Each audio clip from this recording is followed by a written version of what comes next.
Jangan katakan saya hanya pengunjung, tidak, simpatisan, tidak. Semua saudara bahagia dari gereja ini. Amin. Untuk itu saudara semua harus bersatu. Amin. Bayangkan kalau tangan saya bilang, saya hari ini mau jalan-jalan dulu. Lalu tangan kanan saya mau keluar dari saya, kaki saya. Saya datang kemari, nggak ada tangan kanan, nggak ada. Saudara akan berkata, dalam nama Yesus, dalam. Mengerikan kan? Begitu juga tubuh Kristus. Kalau tidak bersatu, tidak menjadi kemuliaan bagi Tuhan. Orang melihatnya, gerejanya kok gitu ya, berpecah-pecah. Orang melihat kemuliaan Tuhan. Apabila engkau saling mengasihi, maka dunia tahu bahwasanya engkau adalah murid-murid Yesus.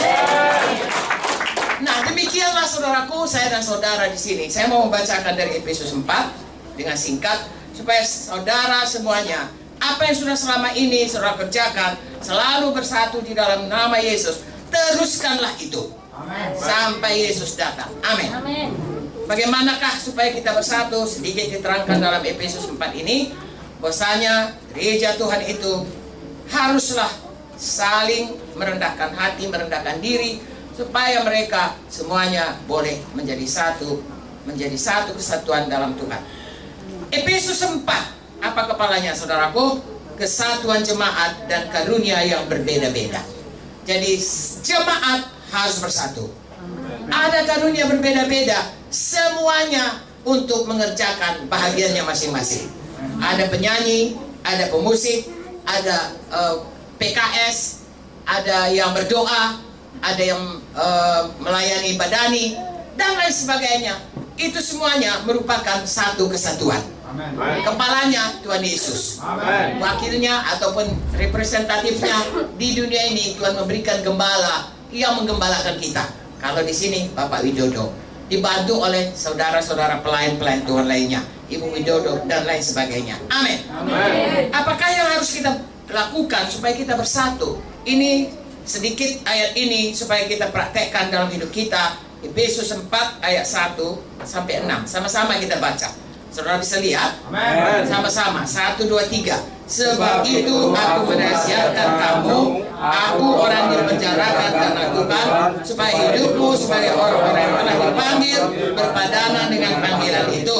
Hendaklah kamu selalu rendah hati, lemah lembut, sabar, tunjukkanlah kasihmu dalam hal saling membantu. Lalu berusahalah memelihara kesatuan roh oleh ikatan damai sejahtera. Satu tubuh, satu roh, sebagaimana kamu telah dipanggil kepada satu pengharapan yang terkandung dalam panggilanmu. Satu Tuhan, satu iman, satu baptisan, satu Allah, Bapa dari semua, Allah di atas semua, dan oleh semua, dan di dalam semua. Dengan perkataan lain, perkataan yang sering kita dengar, satu, satu, satu.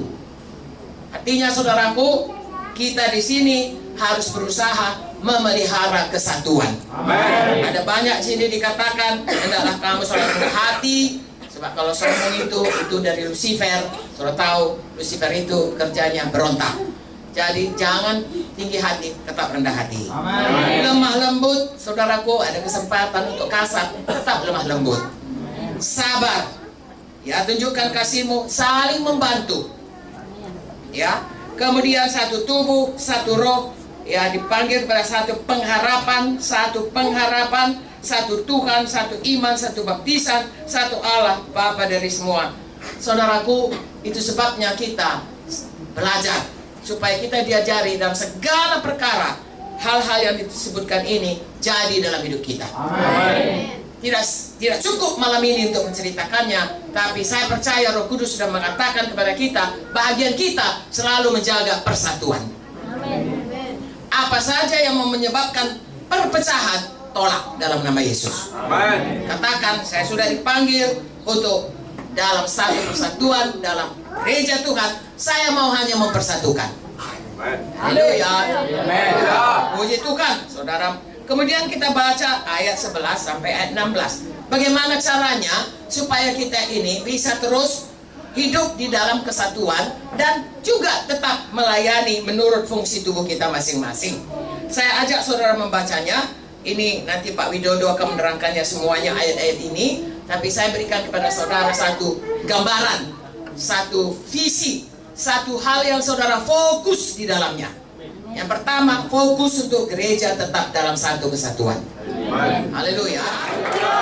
Dan itu saudaraku akan diteruskan lagi. Tidak ada perpecahan yang ada. Saudara terus berganda-ganda. Saya mau bacakan lagi ayat 11 sampai ayat 16. Bagaimana kita di dalam keberbedaan kita masih tetap bisa bersatu. Ya, saya dan saudara berbeda, saudara dan saudara berbeda. Dengan bahkan dalam satu keluarga, saudara kandung pun berbeda. Karena ada panggilan Tuhan masing-masing. Mari kita baca ayat 11 sama-sama. 1, 2, 3.